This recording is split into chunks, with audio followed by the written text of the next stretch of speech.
اللہ تمہیں غنی کر دے گا. رات کو بیٹھو نا اس کی بارگاہ میں, اسے دکھڑے سناؤ, چھوٹی چھوٹی باتیں. حضور نے فرمایا نمک بھی مانگو تو رب سے مانگو. چھوٹی چھوٹی بات سے شروع کرو نا. جب بندہ شروع کرتا ہے نا چھوٹی چھوٹی چیزیں تو بڑی ساری چیزیں یہ اس طرح ہوتا ہے جیسے بندہ رب سے گفتگو کر رہا ہے. مالک مجھے یہ چاہیے, مالک میں یہاں کمزور ہوں, اللہ میں یہاں پریشان ہوں. آپ یہ کر کے تو دیکھیں, لمبی لمبی دعائیں مانگ کے تو دیکھیں. اس کے انسان کا سب سے زیادہ تعلق اس کے رب کریم کے ساتھ ہوتا ہے. اللہ تبارک و تعالیٰ کی طرف سے اسے نعمتیں ملتی ہیں, رب کریم کی طرف سے اس پر عطائیں ہوتی ہیں. اللہ کی طرف سے وہ آیا ہے اور واپس اللہ ہی کی طرف لوٹ جائے گا. ابتدا بھی مالک کریم کی ذات ہے اور انتہا بھی اسی رب کریم کی ذات ہے. انسان دنیا میں جتنے بھی پیچ و تاب کرتا ہے, جتنی بھی دنیا داری کرتا ہے اور جتنے بھی معاملات میں وہ وقت گزارتا ہے, وہ سارے عارضی ہے, وقتی ہے. اور بہت ساری چیزیں تو صرف اور صرف دھوکہ ہیں اور دھوکے کے سوا کچھ بھی نہیں. اگر اس کا یہ ذہن بن جائے کہ میں نے اپنے تعلقات کو, اپنے معاملات کو اپنے رب کے ساتھ صحیح رکھنا ہے, تو جب اللہ کے ساتھ اس کے معاملات ٹھیک ہوتے ہیں تو بندوں کے ساتھ خود بخود ہی ٹھیک ہو جاتے ہیں. اگر خشیت الہی پیدا ہوتی ہے, خوف خدا اسے نصیب ہو جاتا ہے, اور اگر اللہ تبارک و تعالیٰ کا قرب اسے میسر آتا ہے, اس رستے کا یہ سفر شروع کر دیتا ہے, تو بندوں کے ساتھ تو معاملات ویسے ٹھیک ہو جاتے ہیں. اس لیے کہ جب اللہ سے ڈرے گا, نہ دھوکہ کرے گا, نہ فریب کرے گا, نہ جھوٹ بولے گا, نہ کسی شخص کے ساتھ بددیانتی کرے گا. جب اللہ کے ساتھ اس کا تعلق ٹھیک ہے, اور جب یہ اپنے آپ کو آزاد سمجھے گا نا کہ میں ہوں اور میں ہی ہوں اور میں نے ہی چلنا ہے, تو پھر یہ اپنی مرضی سے معاملات کو چلائے گا تو خرابی پیدا ہوگی. اللہ تبارک و تعالیٰ کے ساتھ انسان کا جو رشتہ ہے, اس میں انسان کی کچھ کمزوریاں آڑے آتی ہیں, گناہ ہو جاتے ہیں, غلطیاں ہو جاتی ہیں. ان غلطیوں کے بعد اپنے رب کریم کے ساتھ اپنے تعلق کو مضبوط کرنے کے لیے اللہ رسول نے جو ہمیں وظیفہ دیا اس کو استغفار کہتے ہیں. استغفار ویسے اس کا لغوی معنی تو ڈھانپنا ہوتا ہے, یہ غفر سے بنا ہے, لیکن اس کے اصطلاحی معنی یہ ہے کہ جو گناہ انسان سے ماضی میں ہو جائے ان سے معافی چاہنے کا نام استغفار ہے.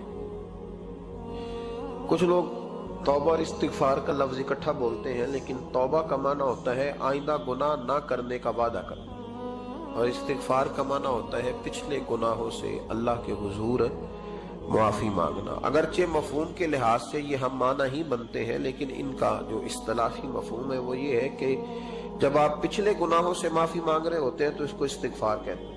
اللہ تعالیٰ نے اس استغفار کو بڑا پسند فرمایا, بڑا پسند فرمایا, اور یہ استغفار کے جملے مالی کو اتنے پسند آئے کہ اللہ نے نبی پاک علیہ السلام کو بھی حکم دیا, کہا محبوب آپ بھی میری بارگاہ میں استغفار کریں. اگرچہ حضور کا استغفار اس معنی میں نہیں ہے, بلکہ نبی پاک کا استغفار تو بلندی درجات کا معاملہ ہے. چونکہ استغفار خود ایک عبادت ہے, تو یہ عبادت کرنے کا اللہ نے اپنے محبوب کو بھی ارشاد فرمایا. جب فتح مکہ ہوئی تو فرمایا اذا جاء نصر اللہ والفتح, جب اللہ کی مدد آئی تو پھر فتح نصیب ہوئی. ورأیت الناس یدخلون فی دین اللہ افواجا, تو پھر آپ دیکھیں گے لوگوں کو, لوگ فوجوں کی فوجیں دین میں داخل ہو گئے. لوگ پہلے ایک ایک دو دو کر کے آیا کرتے تھے, تو اب فوجوں کی فوجیں آ رہی ہیں, تو یا اللہ ہم کیا کریں؟ تو رب کریم نے فرمایا محبوب فسبح بحمد ربک واستغفر, اپنے رب کے لیے حمد کرو, تسبیح پڑھو اور استغفار کرو. کیا کرو؟ استغفار, معافی مانگو, اس کے حضور آہذاری کرو, استغفار کرو. معنی یہ ہوا کہ جب تو غلطی ہو جائے پھر بھی استغفار کرو, جب اللہ زیادہ نعمتیں دے پھر بھی استغفار کرو. ہمارے ہاں یہ ہوتا ہے کہ جب تو کوئی نقصان ہوتا ہے تو وہ اللہ کی طرف سے ہوتا ہے, نقصان ہو جائے تو کہتے ہیں اللہ کی مرضی تھی, اور فائدہ ہو جائے تو کہتے ہیں میں نے محنت ہی بڑی کی تھی, میری جدوجہد بڑی تھی. ایک بچہ ایک دفعہ میرے پاس کہیں انٹرویو کے لیے جا رہا تھا, تو دعا کرانے آیا, کہنے لگا میں نے وہاں جانا ہے, دعا کیجئے گا اللہ تعالیٰ کامیابی دے. میں نے دعا کی, کچھ اس کو پڑھنے کو بتایا, لیکن کامیاب نہ ہو سکا, لوٹ آیا. تو میں نے پوچھا کہ کیا بنا؟ کہنے لگا حضرت صاحب بس اللہ کی مرضی تھی. اللہ کی مرضی تھی. پھر ایک دفعہ گیا تو اللہ کی مرضی تھی. تیسری دفعہ گیا کامیاب ہو گیا. تو بھئی اب کیا بنا؟ کہنے لگا جی جب میں داخل ہوا تو اس نے جاتے ہی مجھ سے پوچھا سب سے پہلا سوال یہ کہ تمہیں جنرل نالج کی بھی کچھ معلومات ہے یا شعبے کے آدمی ہو؟ تو میں نے کہا جناب پوچھئے. تو انہوں نے پاکستان کا حدود اربہ پوچھا تو میں نے فٹافٹ بتا دیا. پھر انہوں نے مجھ سے پوچھا کہ یہ جو مینار پاکستان ہے اس کی تجویز کس شخص نے دی تھی؟ تو میں نے فٹافٹ اس کا بھی نام بتا دیا. پھر شارٹ ہینڈ کے ایک دو سوالات اس نے کیے تو وہ بھی میں نے بتا دیے تو الحمدللہ کامیاب ہو گیا. میں نے کہا بیٹے جب تو ناکام ہوا تھا تو اللہ کی مرضی تھی اور کامیاب ہوا ہے تو میں لگا دیے. اب اللہ کی مرضی کدھر گئی؟ یہ اتنا بڑا نقص ہے انسانی فطرت کا, اتنی بڑی کمزوری ہے کہ معاذ اللہ تعالی ہم کمزوریاں قدرت کے کھاتے میں ڈال دیتے اور ناکامیاں قدرت کے کھاتے میں اور کامیابیاں. کیا تماشا؟ حالانکہ ہونا یہ چاہیے تھا کہ جہاں انسان کمزور پڑے تو کہے میری غلطی تھی. صوفیاء یہ سبق دیتے ہیں, اللہ کے بندے یہ پیغام دیتے ہیں کہ جب تو کہیں ناکام ہو جائے تو سمجھ جائے تیری, اور جب تو کامیاب ہو جائے تو سمجھ رہے اللہ راضی ہو گیا تھا, اللہ نے رحمت کر دی, اس نے فضل کیا. تو یاد رکھیں استغفار, کئی چیزوں پہ استغفار ہوتا ہے, کئی چیزوں پہ, اور استغفار کا نفع ملتا ہے. کیا نفع ملتا ہے؟ وہ سورہ نوح کی آیت نمبر 10, 11 اور 12 میں اللہ نے بیان فرمایا کہ استغفار صرف گناہ سے معافی چاہنے کا نام نہیں بلکہ استغفار کا تمہیں فائدہ ملے گا. کیا؟ رب فرماتے ہیں فَقُلْ تُسْتَغْفِرُوا رَبَّكُمْ. جب حضرت نوح کی قوم قحط کا شکار ہو گئی, آزمائشیں آ گئیں, تو آ کے حضرت نوح سے کہنے لگے اب ہم کیا کریں؟ تو کیا کہا حضرت نوح نے؟ فرمایا فَقُلْ تُسْتَغْفِرُوا رَبَّكُمْ. آپ نے فرمایا اپنے رب سے استغفار کرو, اپنے رب سے. انہوں نے قحط کی بات کی, انہوں نے کہا کہ کھیتیاں اجڑ گئی ہیں, بارش نہیں ہو رہی, قحط کی بات کی. آپ نے کیا کہا؟ استغفار کرو. کیوں کہ انہو کان غفارا, بے شک اللہ بڑا ہی بخشنے والا. وہ کیا کرے گا؟ یرسل السماء علیکم مدرارا, وہ تم پر موسلا دار بارش برسائے گا. جب تم استغفار کرو گے تو اللہ موسلا دار بارش برسائے گا. وَيُمْدِدْكُمْ, اور وہ تمہاری مدد کرے گا. استغفار کرنے والے کی اللہ کیسے مدد کرے گا؟ بِأَمْوَالٍ وَبَنِينَ, تمہیں مال بھی عطا کرے گا اور بیٹے بھی عطا کرے گا. بارش بھی دے گا استغفار کرنے والے کو, اور مال اور اولاد سے اس کی مدد بھی کرے گا. وَيَجْعَلْ لَكُمْ جَنَّةٍ وَيَجْعَلْ لَكُمْ أَنْهَارًا, اللہ تمہیں جنت بھی عطا کرے گا اور تمہیں نہریں بھی عطا فرمائے گا. تمہارے لیے جنت بھی بنائے گا, انہار بھی بنائے گا. توبہ کا, استغفار کا تمہیں یہ فائدہ ملے گا. ایک استغفار, ہمارے بزرگوں نے وہ لکھا ہے کہ جب انسان کو اللہ نعمتیں دیتا ہے تو پھر رب کا حکم ہے کہ اس پر شکر بھی کرے. نعمتوں پر اللہ کا شکریہ نہ کرنے پر بھی استغفار کرنا چاہیے. اے اللہ تو نے بڑا کچھ دیا تھا پر میں شکر ادا اس پر بھی. ہمارا تو اب یہ حال ہے کہ جو ہمارے پاس چیزیں ہیں وہ ہم کہتے ہیں یہ تو میرا حق تھا, لیکن جو نہیں وہ مجھے فٹافٹ ملنی چاہیے. مطلب اگر میرے پاس صحت ہے تو اس کو میں اپنا حق سمجھ لیتا ہوں کہ یہ تو میرا, یہ چونکہ ٹھیک ہے جی, یہ تو صحیح ہے, تندرستی ہے, یہ تو ٹھیک ہے, لیکن کار کوئی نہیں, وہ ذرا مل جانی چاہیے. اولاد تو میرے پاس ہے, وہ تو میرا حق تھا, میرا رائٹ تھا, معاذ اللہ وہ تو ہم نے حق بنا لیا. اور میرے پاس بنگلہ کوئی نہیں, وہ مجھے فٹافٹ مل جانا چاہیے. بھئی یہ کس طرح تیرا حق تھا, کس حساب سے؟ یعنی جو چیزیں ہیں ان کو سنبھالنے کی فکر نہیں ہے, اور جو نہیں ہے ان کے طلب کی فکر لگی ہوئی ہے. شکر نعمت کو محفوظ کر دیتا ہے, شکر نعمت کو محفوظ کر دیتا ہے, اور ناشکری نعمت کو لَئِن شَكَرْتُمْ لَأَزِيدَنَّكُمْ وَلَئِن كَفَرْتُمْ إِنَّ عَذَابِي لَشَدِيدٌ. اللہ فرماتے ہیں شکر کر, میں تیری نعمتوں میں اضافہ کر دوں, اور ناشکری کرے گا تو عذاب دوں. شکر نہیں نہ ہوتا, شکر نہیں ہوتا. دیکھیں نا, 100 روپے ابا جی نے دیا ایک بچے کو اور اس کو کہا کہ جا دکان سے کچھ چیز لے آ, تو وہ 100 روپیہ اس نے رستے میں جاتے کہیں پھاڑ دیا, جب گوا دیا تو اب والد سے دوبارہ 100 مانگتا ہے, تو والد کہتا ہے کہ پہلے 100 کا تو نے کیا کیا؟ نہیں سمجھ آئی آپ کو میری بات؟ پہلے 100 کا کیا کیا؟ تو وہ کہے گا جی باپ میرا دل کرتا تھا میں نے پھاڑ دیا. جوان بچہ ہے, سمجھدار ہے, 12-14 سال کا ہے, میرا دل کیا تھا میں نے پھاڑ دیا, ختم ہو گئی بات. تو ابا نیا 100 دے دے گا,